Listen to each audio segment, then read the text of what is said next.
அதானி திட்டத்துக்கு எதிரான மனுக்கள் மீளப் பெறப்பட்டன.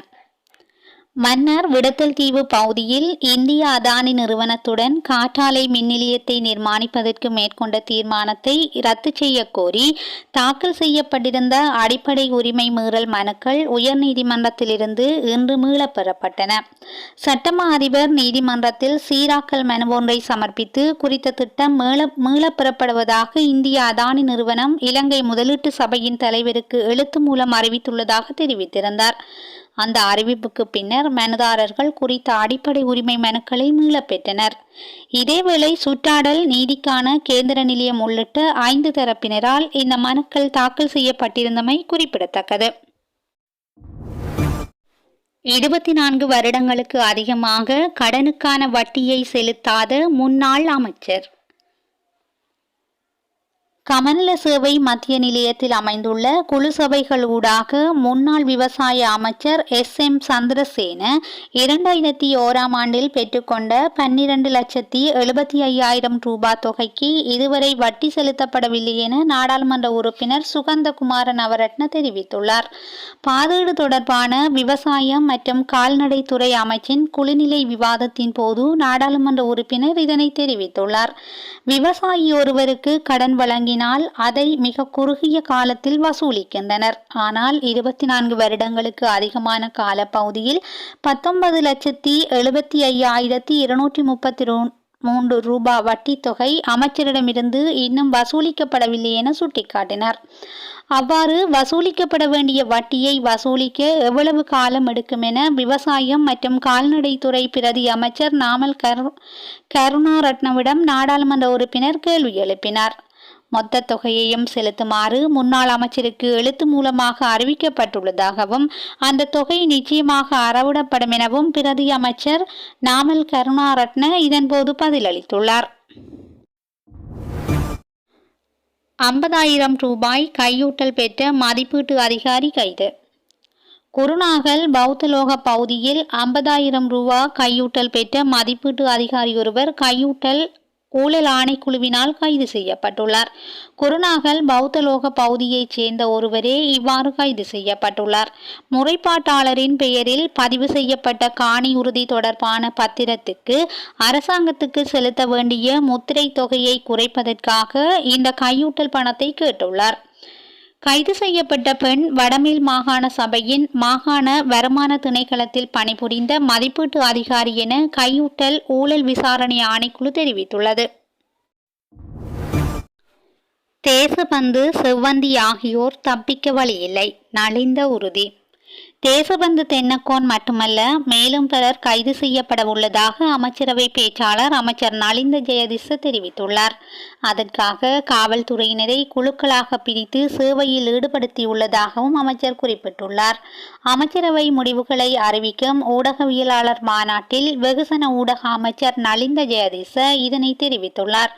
அமைச்சர் இதன்போது மேலும் தெரிவிக்கையில், பிரசன்ன ரணவீரவுடன் எங்களுக்கு ஏதோ ஒரு ஒப்பந்தம் இருப்பதாக நீங்கள் கூறவில்லையே.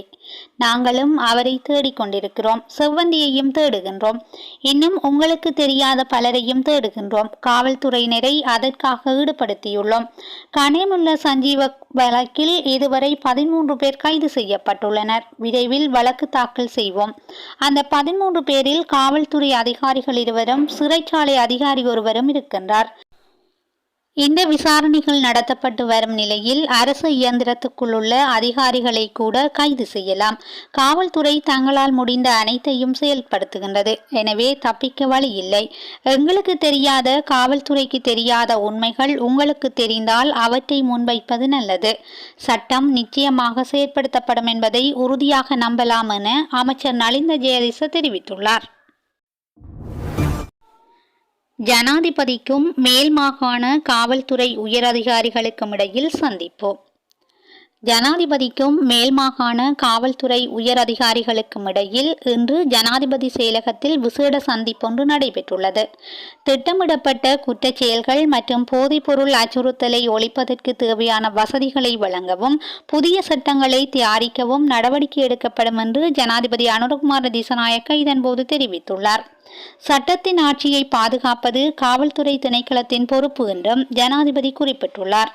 சட்டத்தின் ஆட்சியை நிலைநாட்டாமல் இலங்கையில் ஒரு நேர்மையான சமூகத்தை உருவாக்க முடியாது என்றும் ஜனாதிபதி அனுரகுமார திசாநாயக்க தெரிவித்திருந்தார். 4000 போதை மாத்திரைகளுடன் ஒருவர் கைது. சுமார் 4000 போதை மாத்திரைகளுடன் போதை மாத்திரை வர்த்தகர் ஒருவரை கைது செய்துள்ளதாக காத்தான்குடி காவல் நிலைய பொறுப்பதிகாரி தெரிவித்துள்ளார். காத்தான்குடி காவல்துறை பிரிவுக்குட்பட்ட பகுதியில் குறித்த போதை மாத்திரைகளை சந்தேக நபர் விற்பனை செய்து வந்துள்ளார். 35 வயதுடைய 4 பிள்ளைகளின் தந்தையான ஒருவரே இவ்வாறு கைது செய்யப்பட்டுள்ளார். சந்தேக நபரிடமிருந்து சுமார் 4 லட்சம் ரூபாய் பெறுமதியான 4000 போதை மாத்திரைகள் கைப்பற்றப்பட்டுள்ளன. கைது செய்யப்பட்ட நபர் மட்டக்களப்பு நீதவான் நீதிமன்றில் இன்று முன்னிலைப்படுத்தப்பட்டார். இந்த சம்பவம் தொடர்பிலான மேலதிக விசாரணைகளை காத்தான்குடி காவல்துறையினர் மேற்கொண்டு வருகின்றனர். அமைச்சர் ஆனந்த விஜயபாலவின் எம்பி பதவிக்கு எதிரான மனு முதல் நிலை எதிரீடு தொடர்பான தீர்ப்பு மே மாதம். பொதுமக்கள் பாதுகாப்பு அமைச்சர் ஆனந்த விஜயபாலவின் நாடாளுமன்ற உறுப்பினர் பதவியை ரத்து செய்ய உத்தரவிடக் கோரி தாக்கல் செய்யப்பட்ட மனுவுக்கு எதிராக சமர்ப்பிக்கப்பட்டுள்ள முதல் நிலை எதிரீடு தொடர்பான தீர்ப்பு மே மாதம் 5ஆம் திகதி அறிவிக்கப்படும் என மேன்முறையீட்டு நீதிமன்றம் இன்று உத்தரவிட்டுள்ளது. இந்த மனு இன்று மேன்முறையீட்டு நீதிமன்றத்தின் பதில் தலைவர் ஸ்பார் தாஹீர் மற்றும் KP பெர்னாண்டோ ஆகிய மேன்முறையீட்டு நீதிமன்ற நீதியரசர்கள் ஆயத்தின் முன்னிலையில் அழைக்கப்பட்டது. இந்த சம்பவம் தொடர்பில் உரிய எழுத்து மூல சமர்ப்பிப்புகளை சமர்ப்பிக்க நீதியரசர்கள் ஆயம் அனைத்து தரப்பினருக்கும் 1 வார கால அவகாசம் வழங்கியுள்ளது. இந்த மனு தொடர முடியாது என சட்டமா அதிபர் உட்பட பிரதிவாதிகளால் எழுப்பப்பட்ட முதல் நிலை எதிரீடு தொடர்பான தீர்ப்பு மே மாதம் 5ஆம் திகதி அறிவிப்பதற்கு நீதியரசர்கள் ஆயம் தீர்மானித்துள்ளது. ஸ்ரீலங்கா பொதுஜன பெரமுனவின் நிர்வாக செயலாளர் ரேணுகா பெரேராவால் இந்த மனு சமர்ப்பிக்கப்பட்டுள்ளது. பொதுமக்கள் பாதுகாப்பு அமைச்சர் ஆனந்த விஜயபால நாடாளுமன்ற உறுப்பினராகவும் ஜனாதிபதி செயலணி தலைவராகவும் செயற்பட்டு வருவதாக தகவல் கிடைக்கப்பெற்றுள்ளதாக மனுதாரர் கூறியுள்ளார். ஜனாதிபதி செயலணியின் தலைவர் பதவி அரசு பதவி என சுட்டிக்காட்டிய மனுதாரர் நாடாளுமன்ற உறுப்பினர் பதவியை வகித்து கொண்டு அவ்வாறான ஒரு பதவி வகிப்பதற்கு அரசியலமைப்பின் கீழ் நாடாளுமன்ற உறுப்பினர் பதவி வகிப்பதற்கு பொருத்தமில்லை என குற்றம் சுமத்தியுள்ளார்.